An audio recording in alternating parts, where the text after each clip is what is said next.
Barca fans कैसे हो आप लोग। होपफुली आप लोग बिल्कुल ठीक ठाक होगे और मजे मार रहे होगे। यार कल मैंने वीडियो नहीं डाली थी क्योंकि एक ही तरह की इंफॉर्मेशन दे दे कर एक ही तरह की न्यूज़ दे दे कर ना थोड़ा सा मैं भी पक गया था। तो मैंने सोचा चलो एक दिन का ब्रेक ले लेते हैं।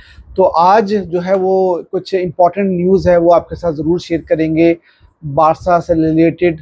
स्पेशली इस वक्त जो बार्सिलोना और बिलबाओ के दरमियान कुछ नोक झोंक चल रही है, कुछ फड्डा शड्डा चल रहा है, तो उसको थोड़ा सा कवर करूंगा और आपको एक्सप्लेन करूंगा कि एक्चुअली सिचुएशन क्या है। और बिलबाओ जो भी कर रही है वो एक तरह से आप अगर आप कह लो ना कि बच्चों की तरह रोना धोना कर रही है, तो वो वाला काम कर रही है। तो उसको थोड़ा डिटेल में एक्सप्लेन करेंगे। उसके बाद लापोर्ता का इंटरव्यू था, उसकी जो इम्पोर्टेंट चीज़ें होंगी वो भी आपको मैं डिटेल में बताने की कोशिश करूंगा। और उसके साथ साथ बारसा की जो ट्रांसफर विंडो में जो भी एक्टिविटीज़ चल रही हैं, निको विलियम्स का जो केस चल रहा है, उसके अलावा बाकी आंसू फती, अरोहो, इन सब की जो भी न्यूज़ है वो मैं आपके साथ आज की वीडियो में शेयर करने वाला हूं।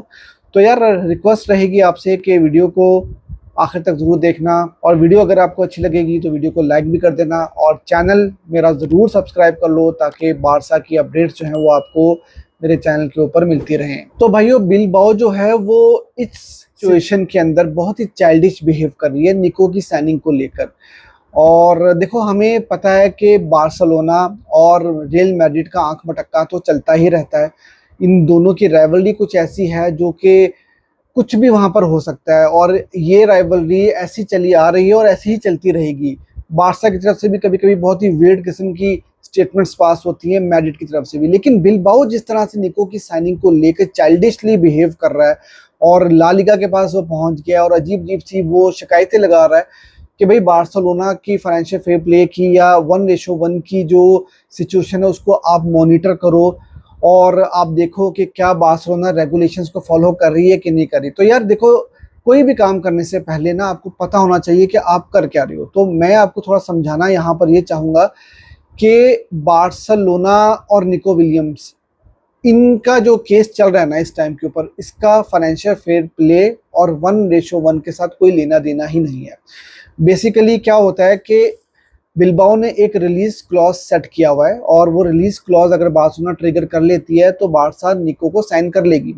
और रिलीज क्लॉज क्यों रखा जाता है वो मैं आपको समझा देता हूँ। होता कुछ यूं है कि अगर एक क्लब किसी भी प्लेयर को रिलीज नहीं करना चाहता, सेल नहीं करना चाहता, तो उसका एक रिलीज क्लॉज रखा जाता है कि भाई कोई भी क्लब आएगा वो आकर इस रिलीज क्लॉज को ट्रिगर कर लेगा, तो फिर उस क्लब के हाथ में कोई बात रहती नहीं है। इवन के प्लेयर हिमसेल्फ उस रिलीज क्लॉज को ट्रिगर कर सकता है और वो अपनी जान छुड़ा सकता है उस क्लब के साथ। तो बार्सिलोना एग्जैक्टली वही करने जा रही है, क्योंकि बार्सिलोना को इस सिचुएशन में बिलबाओ से कोई निगोशिएशंस करने की भी जरूरत नहीं है। बारसा को वो पैसे बिलबाओ के अकाउंट में फेंकने हैं और बार्सिलोना निको विलियम को साइन कर लेगी। यही सब कुछ हुआ था नेमार के केस में भी। नेमार बार्सिलोना की तरफ से फॉर सेल नहीं थे, ठीक है, लेकिन पीएसजी आती है और 222 मिलियन का जो उनका रिलीज क्लॉज था वो ट्रिगर करती है और नेमार हिमसेल्फ जो है वो पीएसजी जाना चाहते थे, तो नेमार वहां चले गए। और यही केस जो है वो निको विलियम्स का भी है, क्योंकि निको अगर अभी भी बारसा को बोलेंगे कि भाई मैं नहीं आना चाहता, आप रिलीज क्लॉज ट्रिगर भी करो, तो तब भी कोई निको को नहीं लेके जा सकेगा, ठीक है। तो ये चीज बिलबाओ को समझनी चाहिए। और दूसरी जो इंपॉर्टेंट चीज है कि ला लीगा के हाथ में क्या है इस टाइम के ऊपर, ला लीगा के हाथ में है प्लेयर रजिस्ट्रेशन। वहां पर आकर बार्सिलोना को प्रॉब्लम हो सकती है कि अगर बार्सिलोना उनको रजिस्टर नहीं कर पाएगी तो वो बार्सिलोना का प्रॉब्लम है। और वहां पर फाइनेंशियल फेयर प्ले 1:1 और ये सारी की सारी चीजें जो है वो कंसिडर की जाएंगी। लेकिन वो कब होगा? वो होगा 1 जनवरी के बाद। 1 जनवरी के बाद इसलिए होगा क्योंकि ऑफिशियली जो ट्रांसफर विंडो है वो 1 जनवरी को स्टार्ट होगी। अभी तो जो भी ट्रांजैक्शंस हो रही हैं, जो भी प्लेयर्स यहाँ से वहाँ दूसरे क्लब्स को मूव कर रहे हैं, उसमें एक चीज़ तो ये थी कि क्लब वर्ल्ड कप का रोल था, क्योंकि उसमें शॉर्ट टर्म साइनिंग्स जो है वो अलाउ की गई थी। और उसके अलावा ये सारी की सारी साइनिंग्स जो अभी आप देख रहे हैं, जो जितने भी क्लब्स कर रहे हैं, इवन के जो जॉन गार्सिया की साइनिंग भी है वो अफेक्टिव होगी 1 जुलाई से, ठीक है। और बार्सिलोना जो है वो इस टाइम के ऊपर निको विलियम्स को साइन करने के लिए तैयार बैठी हुई है। बारसा को सिर्फ और सिर्फ उनका रिलीज क्लॉज ट्रिगर करना होगा और निको विलियम्स जो है वो बार्सिलोना के प्लेयर हो जाएंगे 1 जनवरी से, ठीक है। और उसके बाद फिर रजिस्ट्रेशन के इश्यूज होंगे। और यहाँ पर ये भी कही जा रही है बात कि अब बिलबाओ ने इस चीज़ का भी इशू बनाया है कि डेको ने और लापोर्ता ने कुछ स्टेटमेंट्स पास की हैं कि भाई हम 1:1 के ऊपर काम कर रहे हैं वापस आने के लिए। तो उनको ये लगता है कि बारसा 1:1 के ऊपर नहीं आई तो ये कैसे साइनिंग्स हो सकती हैं। तो ये बहुत इररिलेवेंट सी बात है। खैर, ये सारी की सारी सिचुएशन थी जो कि आपको समझना ज़रूरी थी। और एक और इम्पॉर्टेंट बात मैं आपको ये बताता चलूँ कि ला लीगा ने भी कुछ रिलैक्सेशंस दी हैं। आपको पता है कि बार्सिलोना और रियल मैड्रिड के अलावा ना कोई ज़्यादा अच्छी फुटबॉल ला लीगा की तरफ से देखने को मिल नहीं रही है, क्योंकि यही फाइनेंशियल फेयर प्ले के इश्यूज जो हैं बहुत सारे क्लब्स को देखने में आए थे। सविया वलेंसिया जैसी टीम जो है वो रेलीगेशन बैटल उन्होंने लास्ट सीजन में की थी। तो आपको पता है टेबास ने बहुत सारी रिस्ट्रिक्शंस लगा दी थी। जो अभी की नई रेगुलेशन आई है उसके अंदर ये रिलैक्सेशन दी गई है ला लीगा की तरफ से कि अगर आप सैलरी कैप की लिमिट को क्रॉस भी कर जाती हो तो एक ट्रांसफर प्लेयर को आप साइन कर सकते हो, ठीक है, चाहे आपका वेज बिल से वो लिमिट क्रॉस भी हो रही हो। और उसके साथ साथ आप एक प्लेयर जो है वो लोन के ऊपर साइन कर सकते हो और एक प्लेयर फ्री एजेंट के तौर पे साइन कर सकते हो, जैसे शेजनी को हमने साइन किया था। तो ये एक रिलैक्सेशन जो है ला लीगा ने दी है। तो अगर नहीं कुछ हो पाएगा क्यों तो बार्सिलोना अगर वेज बिल को क्रॉस भी कर लेगी तो तब भी बारसा के पास एक प्लेयर को साइन करने की ऑप्शन तो होगी, तो वो निको विलियम्स भी हो सकते हैं। और इसके साथ साथ लापोर्ता ने भी कुछ बहुत इंपॉर्टेंट जो है वो स्टेटमेंट्स दी हैं।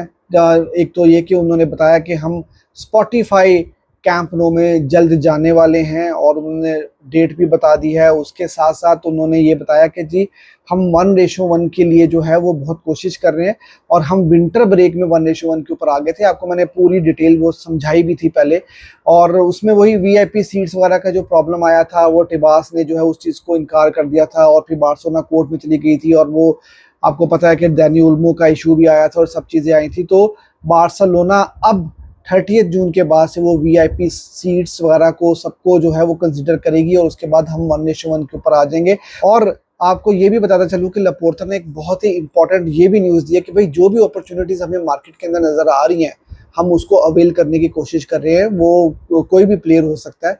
तो बार्सिलोना इसका मतलब है काफ़ी कॉन्फिडेंट है कि वो 1:1 को अचीव कर लेगी। और बार्सिलोना जो भी प्लेयर साइन कर रही है, चाहे निको, चाहे जॉन गार्सिया वगैरह, जो भी प्लेयर हम अभी नेक्स्ट साइन करेंगे तो बारसा उन प्लेयर्स को रजिस्टर भी कर लेगी। तो ये एक बहुत ही अच्छी जो है वो न्यूज़ इस वक्त निकल के सामने आ रही है। और इसके साथ साथ यार बार्सिलोना ने ये फैसला किया है कि बिलबाओ जो भी करती है करती रहे, चाहे वो ला लीगा से मिले, जिस मर्जी से मीटिंग करे, जो भी स्टेटमेंट बारसा के अगेंस्ट पास करे तो बारसा उसको रिस्पॉन्ड नहीं करेगा और उसको बहुत ही लाइटली लेगा। तो ये एक चीज़ है, बारसा को ज़्यादा बवाल शवाल नहीं करने वाला बिलबाओ को लेके। हम लोगों को ये है कि नेक्स्ट वीक में निको विलियम्स का हम लोग रिलीज क्लॉज ट्रिगर कर देंगे। मैंने आपको बताया था कि 1 जुलाई और 2 जुलाई के दरमियान जो है ये बार्सिलोना ट्रिगर कर सकती है और उसके बाद जो है वो निको विलियम्स बिलबाओ से टाटा बाय बाय कर देंगे।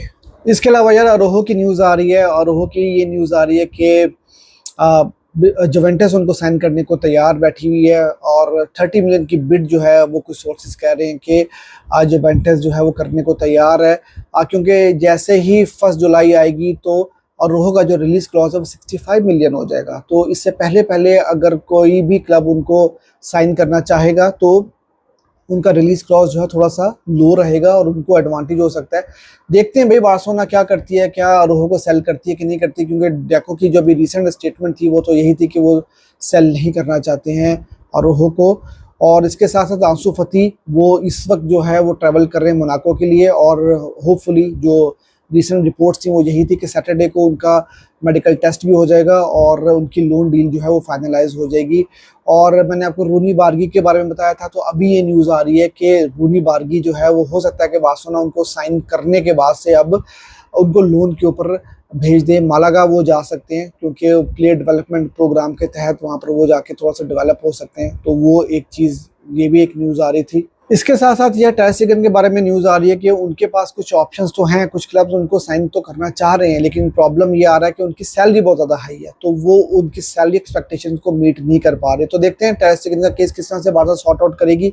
और पेरिसिच जो बारसा के एक टाइम के ऊपर आपको नजर टारगेट थे, बारसा उनको साइन करना चाह रही थी, लेकिन इस वक्त पीएसवी जो है उनको 2 साल का कॉन्ट्रैक्ट ऑफर कर रही है और बहुत जल्द वो रिन्यूअल साइन कर लेंगे। और आखिरी और इम्पॉर्टेंट न्यूज़ है, रैशफोर्ड के बारे में कि बार्सिलोना निको विलियम्स की साइनिंग के बाद से बहुत सारे सोर्सेज ये क्लेम कर रहे हैं कि बार्सा रैशफोर्ड के लिए जाएगी, लोन डील साइन कर सकती है बार्सा मैनचेस्टर यूनाइटेड के साथ, रैशफोर्ड को साइन कर सकती है। इस तरह से लेट्स सी के अब चीज़ें किस तरह से आगे जाती हैं। तो यार ये थी आज की वीडियो, और वीडियो अगर आपको अच्छी लगी हो तो यार वीडियो को लाइक कर देना, और चैनल अगर अभी तक आपने सब्सक्राइब नहीं किया तो भाई मेरे चैनल को ज़रूर सब्सक्राइब कर दो ताकि बार्सा की अपडेट्स आपको मिलती रहे मेरे चैनल के ऊपर।